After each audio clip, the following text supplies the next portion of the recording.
You sure you don't want a spotter scope, Pops? Maybe a step stool? The voice cut across the firing line like a stone skipped across still water, low, angled, designed to carry exactly as far as the speaker intended. It belonged to Lance Corporal Travis Holt, 22 years old, fresh out of infantry training battalion, with the physical confidence of a young man who had spent the last 8 months being told he was exactly what the United States Marine Corps required and had taken the assessment at full value. He was leaning against the concrete divider of Bay 7 at the Weapons Training Battalion range at Camp Pendleton, his service rifle slung across his chest. His squad mates arranged loosely behind him in the configuration that forms naturally around a performance, close enough to watch, distant enough to maintain deniability. The old man he was talking to did not look up. His name was Henry Goss, and he was 80 years old. He was standing at Bay 6 doing something that nobody on the firing line could quite make sense of, because what he appeared to be doing was nothing. He was simply standing there, both hands loose at his sides, looking downrange at the 400-yard target line with the unhurried patience of a man reading weather in clouds. He had arrived at the range 30 minutes ago in the company of the battalion's warrant officer, who had signed him in and then been called back to the armory on an administrative matter and who had not yet returned. In the interim, Henry Goss had been at Bay 6, standing still, and the recruits in the adjacent bays had been noticing him with increasing curiosity and decreasing restraint. He was not large. He was compact and spare, in the manner of men who have long since shed every physical thing that wasn't load-bearing. He wore a faded canvas-work shirt the color of old straw, the kind that has been washed so many times the fabric has lost its memory of being stiff. Worn khaki trousers, boots that had been good once and had been maintained past the point where goodness was a relevant category. They simply were, functional and broken in and inseparable from the feet inside them. His hair was white and cut close. His face was the face of a man who has spent 8 decades in weather that had opinions about him, deeply lined, the skin weathered to a particular color that is not quite tan and not quite gray, but somewhere between them, the color of very old maps. His hands were loose at his sides, mapworks of veins and age spots, the knuckles like river stones, the fingers long and still. He had not brought a rifle. He was waiting for one, which was part of why Holt had started talking. The range at Weapons Training Battalion was a sprawling, serious expanse of graded earth and concrete bays running along the base of a coastal ridge, the Pacific a pale glinting line in the far distance beyond the target frames. The air smelled of cordite and gun oil and the dry chaparral smell of the Southern California hills baking in the late morning sun. Brass casings caught the light in the gravel between bays.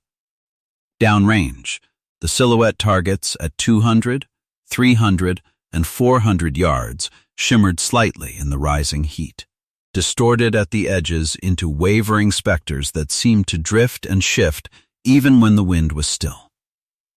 Flags along the range line moved in 3 different directions simultaneously, the coastal draft coming in low and variable from the west, unpredictable at the target line in the way that range flags near water are always unpredictable. Holt looked at those flags and looked at the old man and decided that the old man had not looked at them, which he filed as evidence. "Seriously," he said, a little louder now, turning slightly toward his squad mates to ensure the performance had its proper frame. 400 meters is a long way for somebody who, no offense, sir, might be a little past his prime. You know what I'm saying? His squad mates produced the sounds that squad mates produce, a few appreciating exhales, a short laugh from somewhere in the middle. "We got all morning out here. Don't want to hold anybody up." Henry Goss turned his head. He looked at the flags. He looked at them with the specific, focused attention of a man reading something, not glancing, not scanning, but reading. The way you read a thing that requires interpretation. His gaze moved from the flag at the near station to the flag at the mid-range marker to the flag at the 400-yard line, where the wind was doing something complicated and contradictory. The fabric pulling in two directions at once, and then going briefly slack, the way wind near water does when the coastal draft shifts against the thermal. He looked at Holt. His eyes were pale blue, the blue of a winter sky in the hour before full light, clear at the center and deepening toward the edges, and they possessed a quality that Holt could not immediately categorize.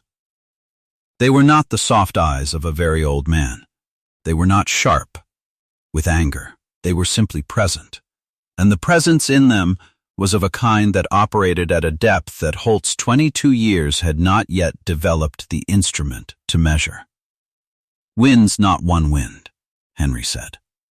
His voice was a low, dry rasp, each word placed with the economy of a man who has learned that language works better in smaller amounts. "It's three. The one at the line and the one at mid-range are moving against each other. The one nearest us is the only constant." He looked back downrange.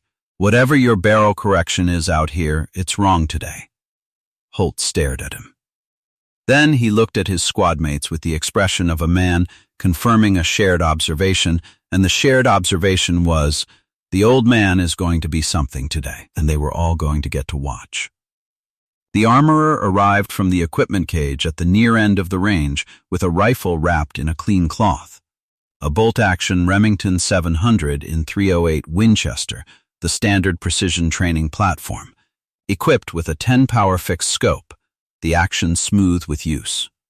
The stock worn to the particular smoothness that comes from many hands over many years. He handed it to Henry Goss with both hands, as if presenting something, which is not how armorers at Weapons Training Battalion typically hand over rifles, and which several of the recruits noticed. Henry took it. He unwrapped the cloth slowly, not reverently, not with theater, but with the careful attention of a man examining a tool he is about to entrust his work to. He ran his left hand along the barrel. He worked the bolt twice, slow and smooth, feeling the action. He raised the rifle to his shoulder once without the scope, just to feel the mount, then lowered it. He checked the scope caps, removed them, pocketed them. He looked through the scope at the 400-yard line for approximately 4 seconds. Then he set the rifle down on the bench rest and stood back from it. "What's he doing?" Someone behind Holt said quietly. "Beats me," Holt said. He pushed off the divider and walked 2 steps closer. "You good over there? You need some help with the setup?" Henry did not answer. He was looking downrange again, at the flags, at the heat shimmer above the target line, at the way the chaparral on the ridge to the north bent in the upper air current that was doing something entirely different from what the flags were doing at ground level. He was reading the range the way a very old musician listens to a room before he plays in it, not analyzing, exactly, but receiving, letting the information come in and settle before beginning to act on it. He picked up the rifle. He settled it against his shoulder in a single fluid motion that had no wasted component, stock to cheek to weld, elbow drop to the correct angle, left hand forward on the forend in the grip that does not grip, the loose, steady contact of a hand that has learned the difference between holding and clenching. He settled. His breathing changed, slowed, deepened, found its own rhythm, the kind of breathing that is not controlled so much as allowed, the kind you arrive at after years of understanding that the body's job is to become still, not to perform stillness. He was at the 400-yard target. Holt leaned over the concrete divider, put his eye to his own spotting scope, aimed it at the target. "Nothing," he said, to no one in particular. He's just standing there." "He hasn't," Henry Goss exhaled. In the middle of the exhale, not at the end of it, not before it, but in the exact center of the breath going out, when the body is neither inhaling nor exhaling, but suspended between them in a moment of biological stillness that lasts approximately a third of a second, he squeezed. The report was enormous and immediate, and then it was gone, absorbed by the berm and the ridgeline and the open air, and the brass casing arced away to the right in a lazy tumbling glint, and downrange, 400 yards away, the silhouette target's center mass ceased to exist. Not struck. Erased, the round had taken the center of the target so precisely that the paper was simply gone in that location. Not torn, not ragged at the edges, but cleanly absent, as if someone had removed it with an instrument designed for the purpose. Holt was looking through the spotting scope. He did not say anything. Behind him, the sound that had been the low, productive ambient noise of a training range, the equipment sounds, the casual conversation of young men between relays, went completely quiet. Not gradually. At once. The range officer at the scoring station, who had been marking targets for 11 years at this installation and had seen every category of shot that a rifle range produces, lowered his binoculars and stood up from his chair and looked at Bay 6 without expression for a long moment. Then he reached for his radio. Private First Class Diane Chu was the youngest person on the range that morning. 20 years old, 4 months out of recruit training, assigned to Holt's unit but occupying a social position at the far periphery of his performance radius, which was a position she had concluded was correct and comfortable. She had been watching the old man since he arrived. She had watched the way the armorer handed him the rifle. She had watched the way he read the flags. She had watched the shot. She had also watched, 2 minutes before Henry Goss raised the rifle, something that the recruits around her had not. The warrant officer who had signed the old man in arriving back at the range entrance, being met there by the range officer, and the two of them having a conversation that lasted approximately 45 seconds, and at the end of which the warrant officer had looked across the range to Bay 6 with an expression that Diane Chu could not precisely name but recognized as the expression of a person for whom a name has just been spoken that reorganized something in their understanding. The warrant officer had pulled out his phone. Diane Chu walked to the edge of the range staging area, away from the bays, and called the one number she knew was relevant. Her father, who was a retired gunnery sergeant with 22 years of service, who had taught her to shoot on a farm in Georgia starting at age 9, and who had a particular set of opinions about the young and the trained confusing themselves with the experienced and the tested. She told him what she had seen. She told him the old man's name. Her father was quiet for a moment. The specific quality of the quiet came through the phone clearly even at the distance of 1,100 miles. "Say that again," her father said. She said it again. "Henry Goss," her father said. Not a question. The way you say a name when you need to hear it out loud to confirm that the word and the reality are the same thing. At Camp Pendleton. On a rifle range. "Yes, sir," her father exhaled. It was not a sigh. It was the controlled release of someone who is recalibrating, who is finding the right register for what he is about to say. "Diane," he said, "go find whoever is senior on that range. And you tell them, you say these words exactly, Henry Goss is in Bay 6. Understand? Don't explain it. Just say it. They'll know." She found the range officer already moving. He had made his call. The warrant officer was on a second call. Whatever the name Henry Goss had set in motion in the administrative chain at Weapons Training Battalion was moving faster than Diane Chu's father's instruction, and the moving of it had a quality she had not seen before. Not the routine urgency of a range officer managing an incident, but the specific urgent gravity of people who have just discovered something they were not expecting to find and are responding accordingly. The call that reached Brigadier General Paul Moretti reached him in a planning conference he had been conducting for 40 minutes. His aide brought the phone in without knocking, which the aide did not do. The general looked at the phone. He looked at the aide. He picked it up and listened for 17 seconds. He set the phone down. He looked at the conference table with the expression of a man performing a rapid and private calculation, and then he said, "To the room in general, we'll resume this afternoon," and stood and walked out with the aide behind him. In the vehicle, the general said nothing for the first 3 minutes. Then he said, "He's on the rifle range." "Yes, sir," the aide said.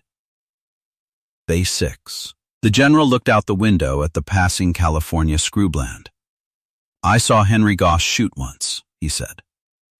1987, El Toro Range. He was already past retirement age and the regimental commander had asked him back as a courtesy. Demonstrator, a pause. Crosswind at 1,200 meters, no corrections. Cold barrel. He didn't use a spotter. Another pause. "I've been shooting for 39 years. I have never seen anything like it." He didn't say anything else for the rest of the drive.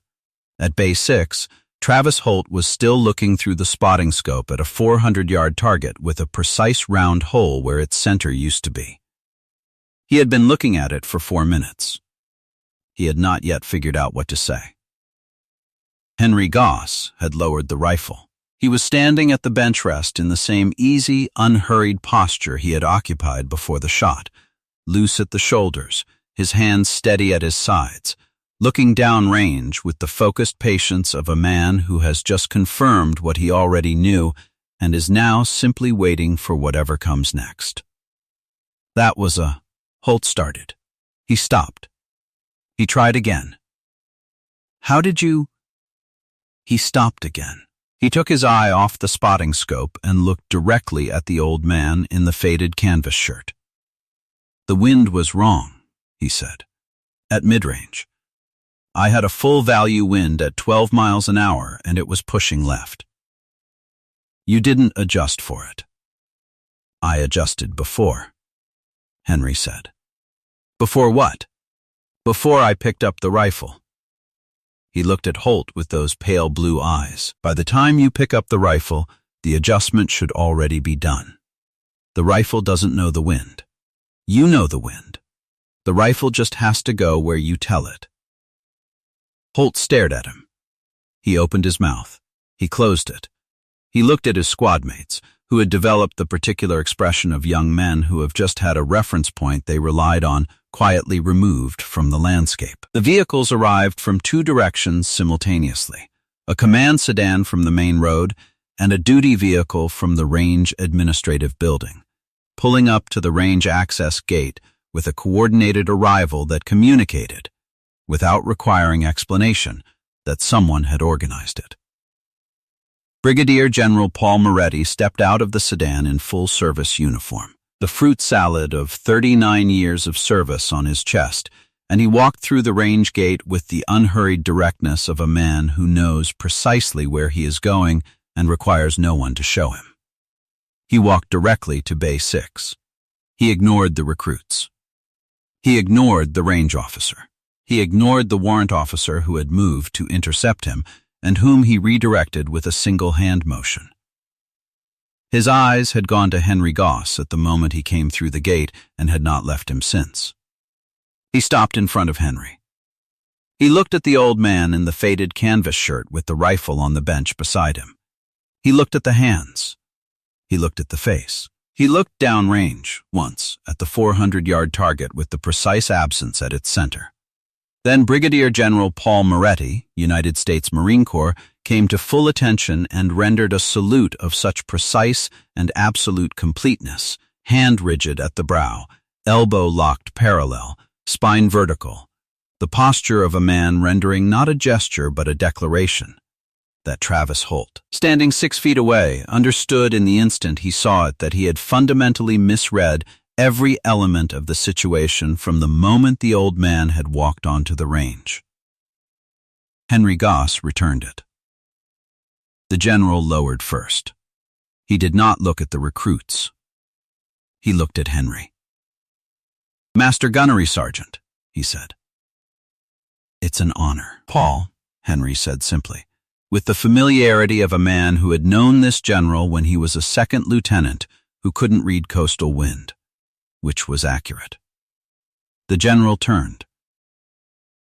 He looked at the assembled recruits, the 15 of them who had drifted into the orbit of Bay 6, and who were now standing in the particular stillness of young people who have just understood that the story they thought they were watching is entirely different from the story they are actually in.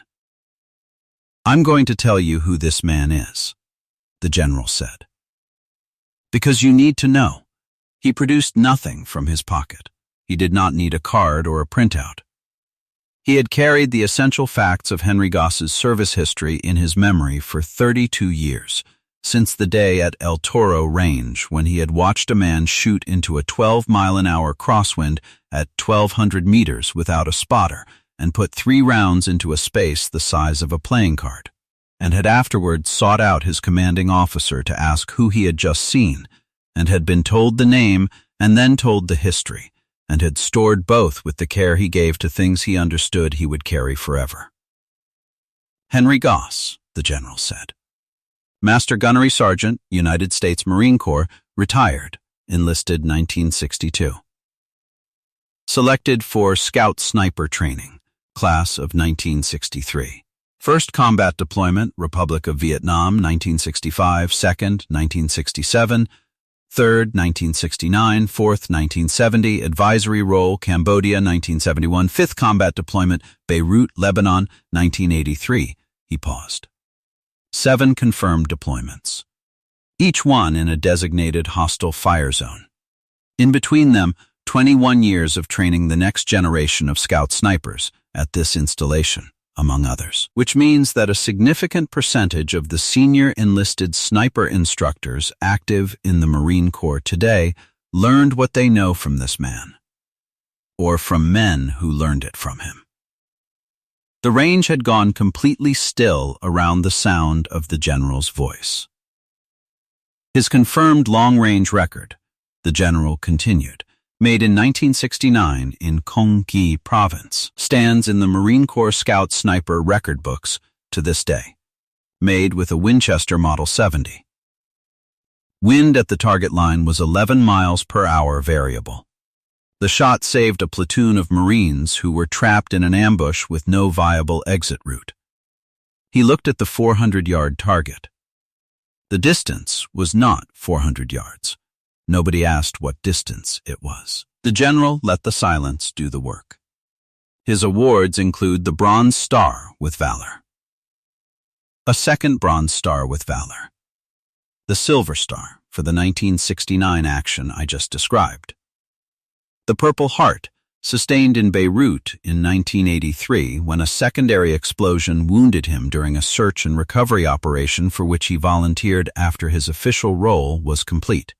The general's voice was even throughout, each item delivered at the same measured pace.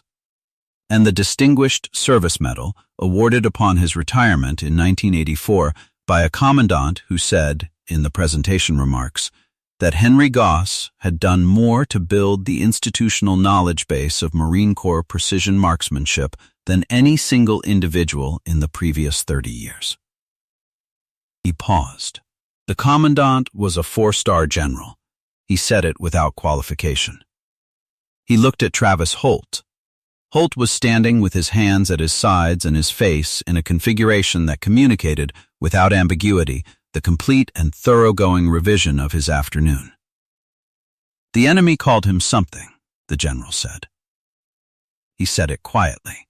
During his Vietnam deployments, the North Vietnamese Army maintained an internal intelligence file on an American sniper they had been unable to identify or counter across 6 years of operations. They referred to him in their communications as High the T-10, the death breath. Because by the time you heard the shot, the breath that fired it was already history. He turned back to Henry Goss. He came here today at the invitation of the battalion commander who asked him to assist with advanced wind-reading instruction for the new class. He paused. He arrived 30 minutes early and appeared to be demonstrating the curriculum without being asked. A sound moved through the recruits, not laughter, not applause, but something between them. The involuntary auditory expression of a group of people simultaneously revising a position they had held with confidence a very short time ago. The formal consequences for Holt were light by design. A counseling session with his squad leader that was less about punishment than about the specific education a man needs when he has confused inexperience with insight. The squad leader, who had been on the range and had seen the shot and had heard the general's account, conducted it with the understated gravity of a man who understood that the lesson had already been delivered, and his role was simply to ensure it was recorded. After the general spoke, and the range returned to something approaching its normal function, Henry Goss picked up the rifle from the bench rest. He carried it to the adjacent bay where Holt's squad had been shooting, and he set it on the bench, and he looked at the range flags and he said, to no one in particular, but in a voice that carried to the 4 recruits still standing within range, "Come here." They came. He showed them the flags for 10 minutes, not the flags themselves, but how to read them, the relationship between the near flag and the mid-range marker and the behavior at the target line, the difference between a wind that is consistent and a wind that is lying to you about its intentions. He used no jargon. He used no reference to barometric pressure or Coriolis effect or spindrift. He used, watch the near flag. Now watch the far one. See how they disagree? That disagreement is the problem. The bullet travels through both of them. You have to account for both. He used, the wind at the moment you decide is not the wind at the moment the bullet arrives. You are shooting at the wind that will be there, not the wind that is there. He used, the rifle does what you tell it. Make sure you have something true to say. Holt listened from 2 feet away, not pretending to be anywhere else. When Henry was done, he handed the rifle back to the armorer and nodded, a small, complete nod that was a thank you and a conclusion simultaneously, and walked toward the range gate. Holt caught him at the gate. He fell into step alongside the old man without asking permission, and Henry Goss did not slow down or speed up, which Holt understood as acknowledgement. "Sir?" Holt said. He did not have a long speech prepared. He had a sentence. "I owe you an apology." Henry walked for a moment without answering. "You owe yourself a standard," he said finally, in that low, dry rasp. "The apology is part of it, but it's just the beginning." He glanced at Holt with those pale blue eyes, not unkindly. "You've got good eyes. I watched you reading the flags before you knew I was watching. Your natural instinct is correct. You just let your mouth get ahead of it." He stopped at the gate. He looked at the young man who had smirked and handed him the rifle an hour ago, who was standing now with the posture of someone who has recently become slightly smaller and somewhat more honest. "The wind doesn't know your rank," Henry said. "It doesn't know your age or your training or how many deployments you have. It just moves. Your job is to be quieter than it is. That's the whole discipline. Nothing else." He walked through the gate. 4 months later, in a diner 3 miles from Camp Pendleton that catered primarily to Marines and their families and served coffee in the kind of thick ceramic mugs that could survive being dropped without regret. Travis Holt was eating breakfast alone on a Tuesday morning when he saw the old man in the canvas work shirt take a booth near the window. He waited until Henry had ordered. Then he picked up his coffee and walked over and stood at the edge of the booth. Henry looked up. "If you're not waiting for someone," Holt said. Henry looked at the empty seat across from him. He looked at Holt. He made a small motion with 2 fingers toward the seat, the smallest possible gesture of invitation, the absolute minimum, which was also exactly sufficient. Holt sat.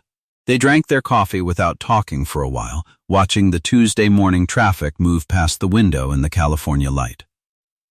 The diner made its sounds around them, the low conversation of other tables, the particular clatter of a kitchen that knows what it is doing, the periodic clunk of the coffee carafe being set back on its burner.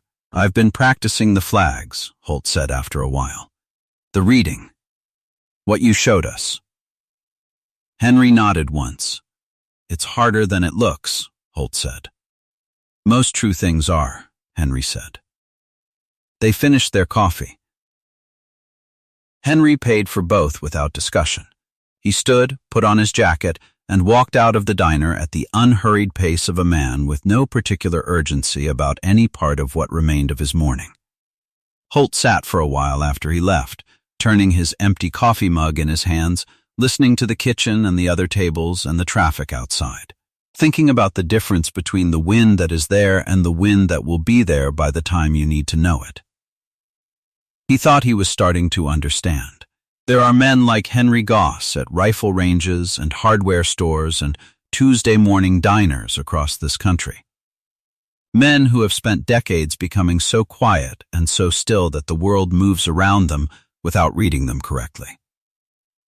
Men who carry in their steady, age-spotted hands a precision that no amount of modern equipment produces on its own, because the equipment is a tool and the precision is a person, and the person was forged somewhere that the equipment cannot go. They do not announce themselves. They do not correct you when you're wrong. They simply wait for the moment when the wind is right and the breath is centered, and the truth of what they are becomes, briefly and absolutely, impossible to miss. If you were moved by Henry's story of quiet mastery and lifelong discipline, hit that like button. Share this video with someone who needs to see it, and be sure to subscribe to Veterans Valor for more stories of America's unassuming heroes. Word count: approximately 4,050 words.